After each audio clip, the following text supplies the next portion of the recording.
There should be like a Okay. recording button. Okay. I got it. Thank you. Super. Okay. Amazing.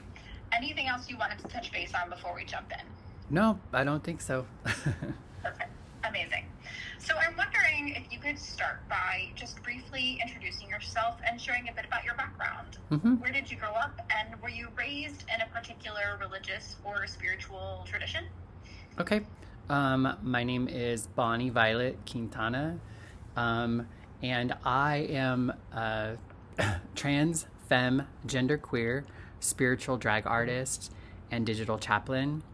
And I grew up in a little town called Wendell in Idaho, population 3,000.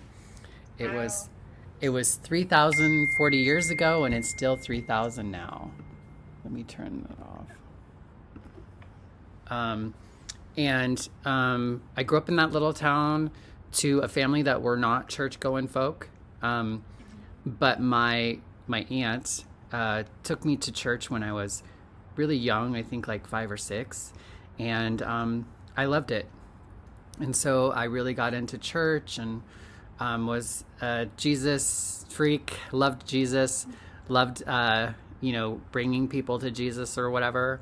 And it was like a safe place for me. I would say in my family, it was the first queer thing I did was go to Wow. church.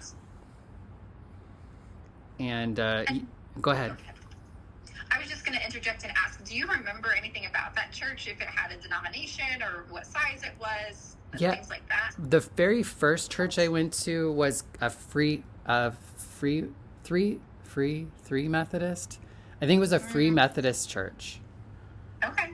Um, and my aunt had just taken me to that when I was young. I would say I don't remember a lot of my childhood because trauma, but Sure. I did go. I did go to that church, and I have more I have more memories from when I was like more of like a teenager, and I Mhm. went to Hagerman, Idaho, which is a town about 10 miles away, where I went to a non-denominational Christian center. Got it. Okay, great. Sorry, you can keep going.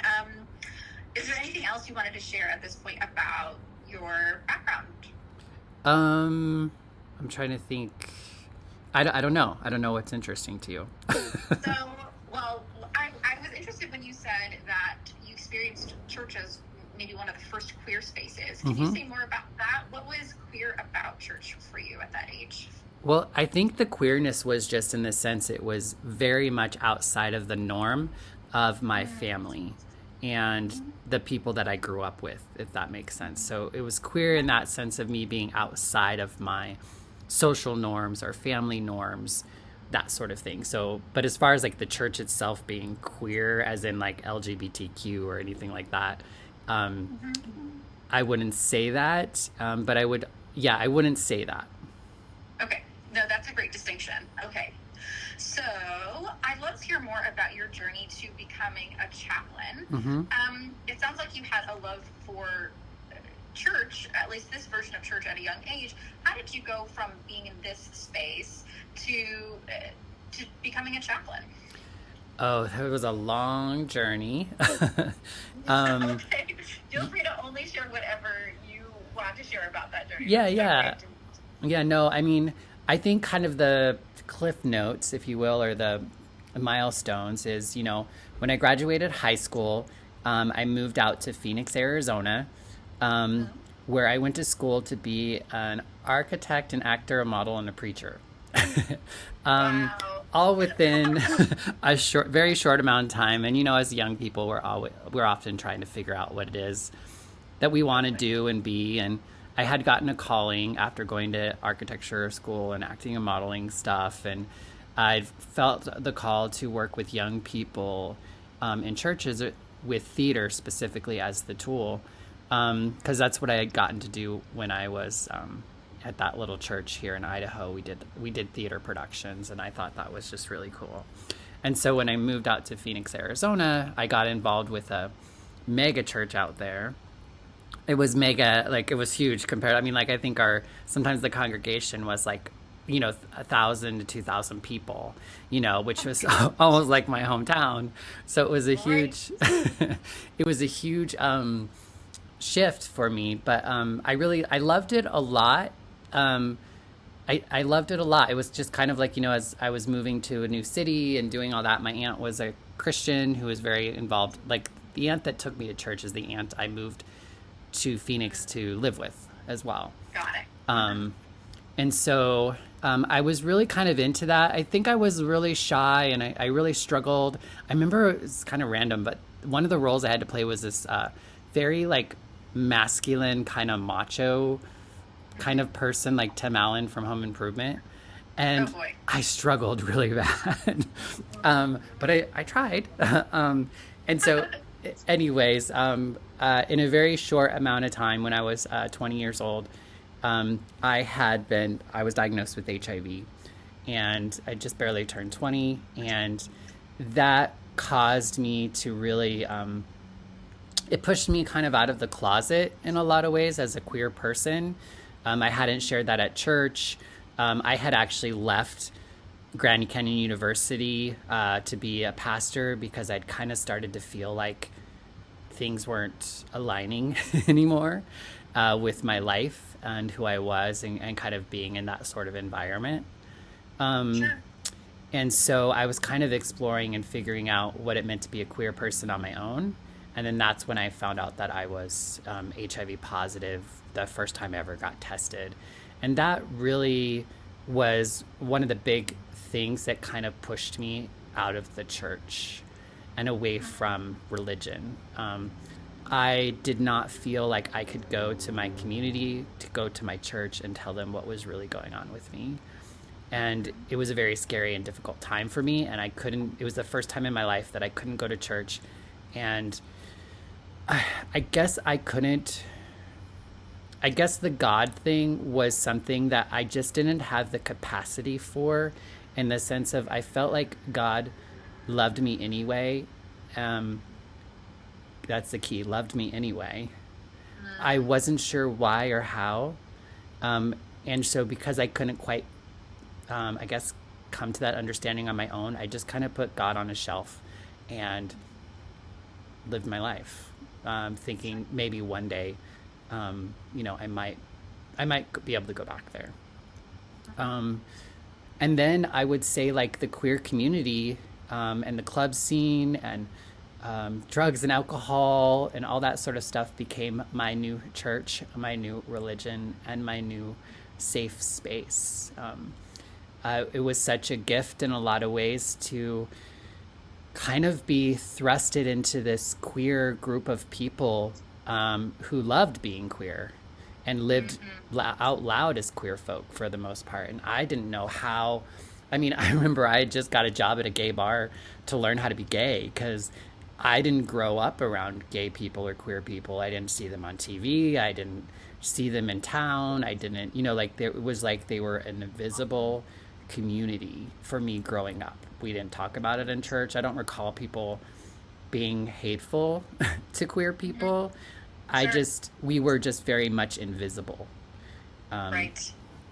so, which I think in some ways was almost just as harmful. I don't know. Yeah. That just wasn't my experience. So, Yeah. So then, how did you go from being in this sort of new religious space, hmm this new queer community, you're sort of finding, like you said, your new form of spirituality. How did you go from being there to actually becoming a chaplain? What chaplaincy look like for you? yeah.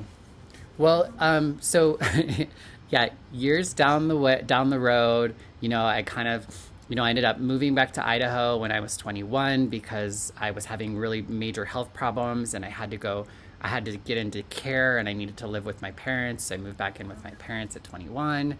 And then at 24 years old, I started a nonprofit, an HIV/AIDS organization in Idaho, where we just tried to create a space where normal people, well, as normal as I was and my friends were, could do something about the HIV epidemic in our community in Idaho, because there wasn't any Yeah. sort of organization or anything like that, and there definitely wasn't a space for just like community folk to like do something. And so I did that for about 10 years, and about the last 3 years of that, I got sober. I ended up getting sober from drugs and alcohol. I had in the beginning, drugs and alcohol were really helpful and useful, and they softened the blow of life. But eventually, they made life a little bit more difficult. I felt like I had reached the point of life that I could do with substances being a part of that, and I had to find a way to let go. And that's when I met queer people who talked about God and had a reliance on God that I had never had before.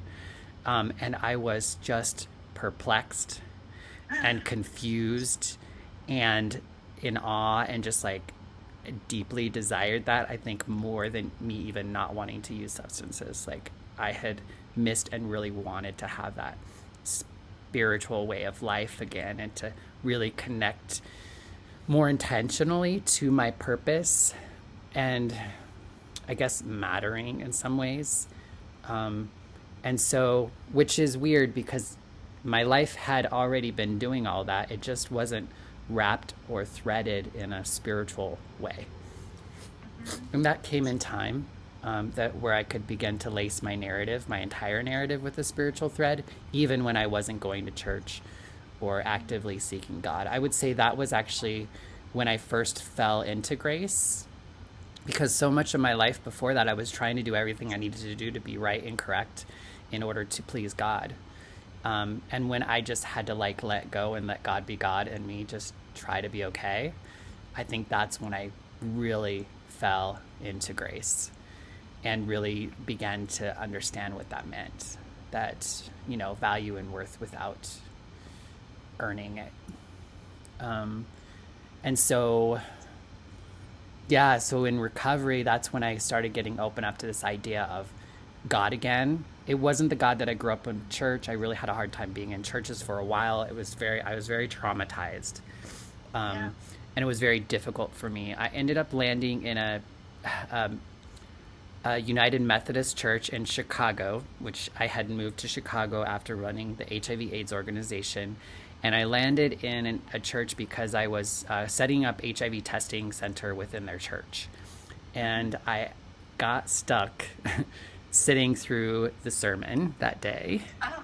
And it was a queer person who was a drug addict in recovery talking about their relationship with God. And I just was like, it was like one of those moments where I felt like it was all just for me. Like, everything aligned in a way that was like, all right, girl, this is where you're meant to be, and everything that's happening right now is set up for you, which I know sounds really whatever, but that's like the way that it felt in that moment. Like, I was exactly where I needed to be to hear what I needed to be. And I cried the whole sermon next to this stranger.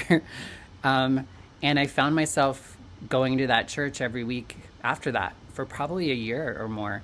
And I cried every Sunday, and it was one of the things that I did no matter what. And I don't know why, but it just was so important for me to go there and be celebrated and seen in the fullness and my queerness, surrounded by old people and young people, and like people who looked a lot like the church that I grew up in as far as the people there.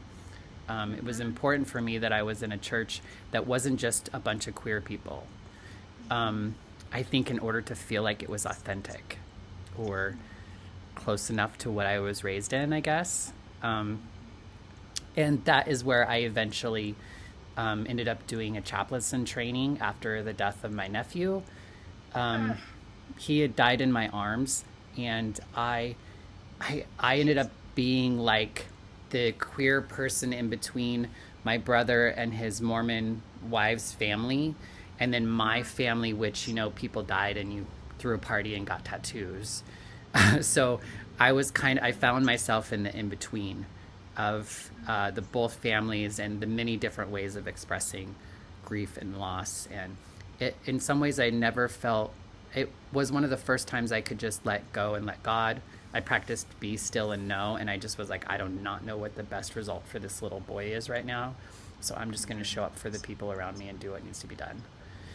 And after having that experience of like holding him as the usher, singing at his funeral in the Mormon temple, you know, adjacent to the temple, and just like all these sorts of things. I was just like, I want this back again. Like, I want to be back into this idea of intentionally spiritual kind of mission or work, if you will, but with queer